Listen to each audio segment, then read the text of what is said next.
Okay, right. So, secret history of the Hidden Palace Zone. Now, that's because the Hidden Palace Zone is a very special meaning to Sonic Retro as a whole. So I figured, since this is really the first time Sonic Retro has been at a convention officially. Seeing people in person? Yeah. Usually we hide in basements, not necessarily our own. But, yeah. So, let's see what we got here. Yeah. So, yeah, being a Sega fan, one can't help but think about what could have been. What if Sega of Japan had signed off on Sony being involved in the follow-up to the Genesis? What if the Dreamcast had been the savior it was intended to be? What if Pepsi Man had been in the American version of Fighting Vipers? But for fans of Sonic the Hedgehog, wondering about the what-ifs and should-have-beens reaches much further back. It goes back to 1992 with the release of, one of the most anticipated sequels of the era, and that one level just didn't make the cut. But first, click it. Oh yeah, here we go. Oh, he's our favorite Sega employee. He just quit yesterday. He was the brand manager for just about everything. Yeah, he was brand manager for Sonic for a long time, Hatsune Miku. He got his start because he was obsessed with Phantasy Star Online, which I'm sure at least one person here was. Or two, there we go. Yeah. And he started at 19 as a Sega employee. And he was the brand manager at 22 years old? Yeah. He also has an unnatural obsession with Big the Cat. But don't we all? Very nice. So, here we go, yeah. So, Sonic the Hedgehog 2. It wasn't a question of whether or not the game was going to come out, it was just, when was it going to be out? What was it going to look like?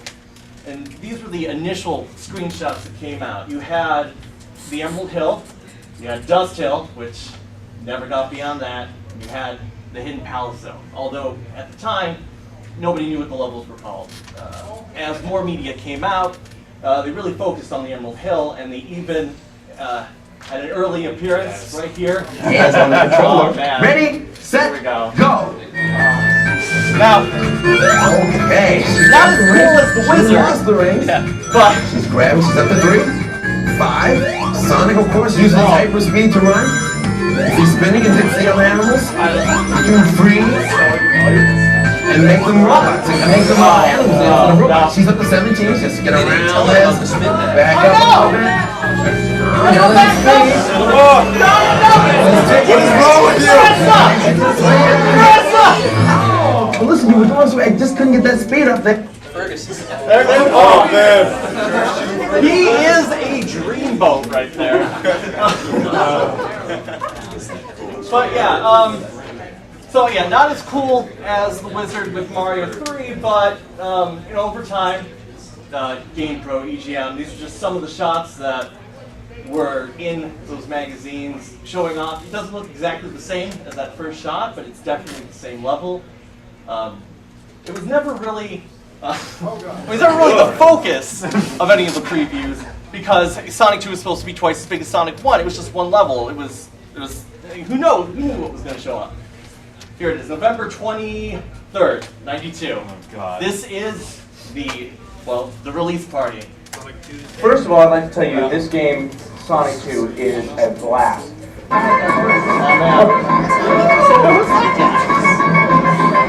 You look at a game and you say, oh, it's just moving your fingers, but really it's because you got to hit the fingers in the right place and on the right button. Look at the difference. This is the exact same board and we're playing here together, but she's in a different part of the board than I am. Yeah, Sonic 2 is great. It's better than the first one. It has great graphics. Sonic has a new friend called Tails, a fox, 2 tails. Cool.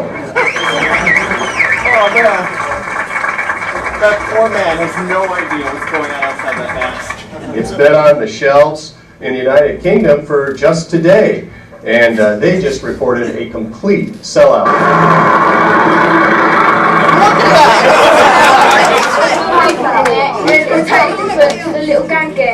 I've also spoken to our folks in Japan. Sonic is causing an equal frenzy in that country. Look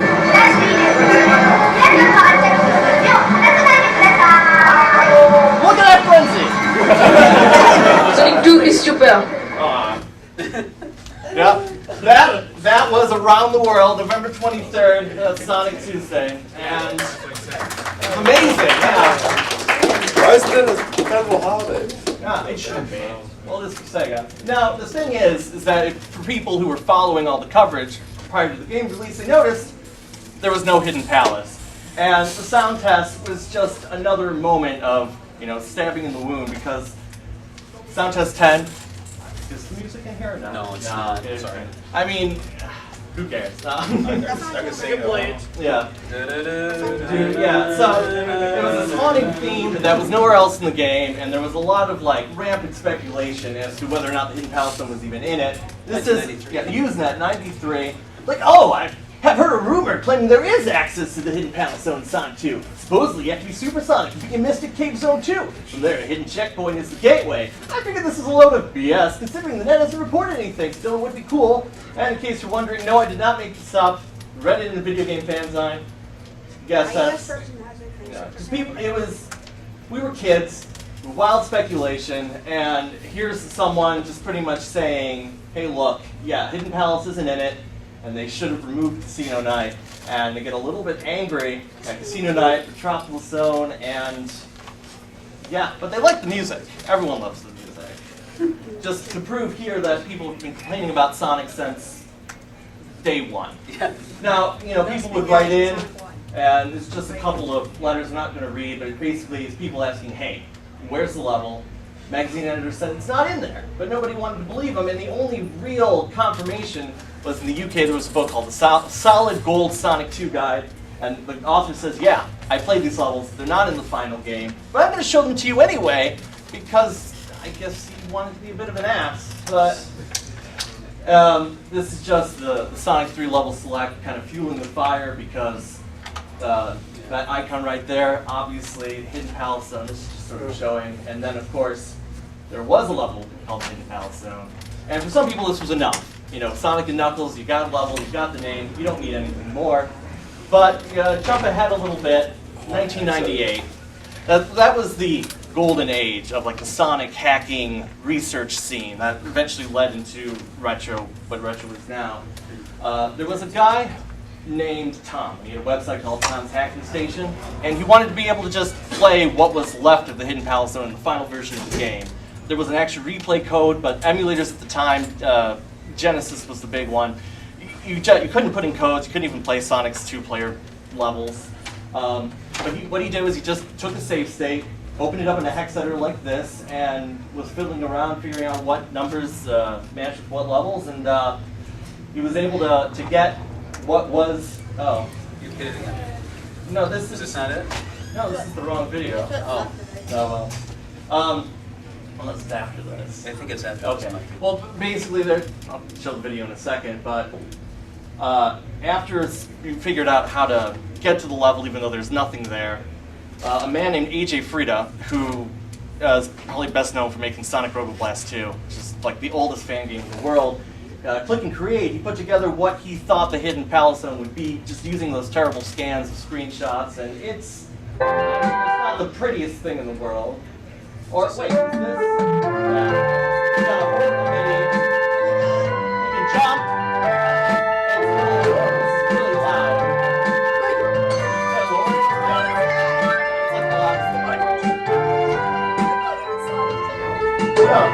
This is what we had in '98 because we didn't have the level. It's awkward. I don't have to show the whole thing, but oh. Here, this is what happens if you try to play Hidden Palace Zone in the retail version of Sonic. There he is. That's fun. He falls. It's better than Sonic 06. Yeah. Let's hear the Sonic 06. Oh, Jesus. So yeah, that was supposed to be before, but... That was awesome. What time do we have? About 3 minutes. Okay. So, there was a guy named Andre Dirk. He had a website called Secrets of Sonic the Hedgehog. I stole this image from Retro Collect because I couldn't find it anywhere else. He said, hey, I have the Sonic 2 beta, and he took pictures of it. It seemed to be legit. He was trying to sell it on Usenet, and a guy named Simon Y. He remembered, as a child, he lived in China for a little bit.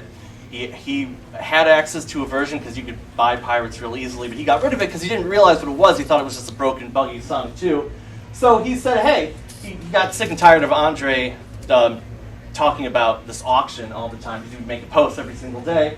So it's like, yeah, basically, hey, you don't need to pay $150. I put it on here. You can download it. I apologize if I wasted your time, which is a really weird thing to think about when, I mean, you had the beta, which contained a playable version of the Hidden Palace Zone. You had things like Wood Zone, the mysterious Genocide City, which wasn't even in the game, but They renamed it. yeah.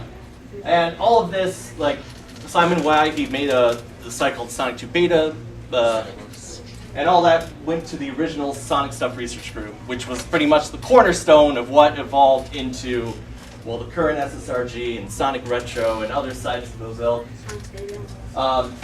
But there were two sides of people who wanted to, one who wanted to dissect the game, and two people who wanted to figure out what actually happened, why Hidden Palace Zone didn't exist. These three people right here, Tom Payne, Brenda Ross, Craig Stitt, they were the main American artists on the project. And Craig Stitt is the one who drew the art of Hidden Palace Zone. He said that it's one of the favorite things that he did, and it was a shame that it wasn't in the game. Trying to remember where I'm going. But the development of Sonic 2 wasn't the smoothest thing in the world. Mark Cerny, he was the guy in charge of the Sega Technical Institute. He had gotten a hold of Yasuhara previously. He was supposed to come to America in 1990, but because of the Gulf War, he didn't. What? 2 minutes. 2 minutes. Oh man, here we go. I wrote too much. Basically, the marketing people at Sega of America said, we don't want Sonic 2 yet. So in September, they were starting to make a completely different game. And then come November, they said, oh, by the way, we actually do want Sonic 2. So the development time is already cut short. The Hidden Palace Zone was one of the first levels designed, created, implemented. This just here is the concept art that Tom Payne drew of the enemies. You have Stego, which was later renamed as Stegway in the mobile port that just came out last year. And this is just sort of an example of the grid system that they used. They had something called the Digitizer Mark III. That's how they drew all their art, all the level design, the enemies. Yeah. And then this is just Craig Stitt saying that his only complaint was that sometimes it felt like it was only the Americans' art that was getting cut. And it was because the Sega Technical Institute was it was supposed to be Japanese and Americans working together, but there was a definite culture clash. Some people like to say it was sort of racist, but it's not. It's just two very different philosophies. A bit of Hidden Palace did sneak into Sonic Spinball, right there, that's the background. And then Genocide City, the Cyber City, which is supposed to be the third act of Metropolis Zone, but that art was reused in the machine. And then this is just sort of the early versions of some of the hacking guides when we were dissecting what, not just Sonic 2, but the other Sonic games. There was Nemesis and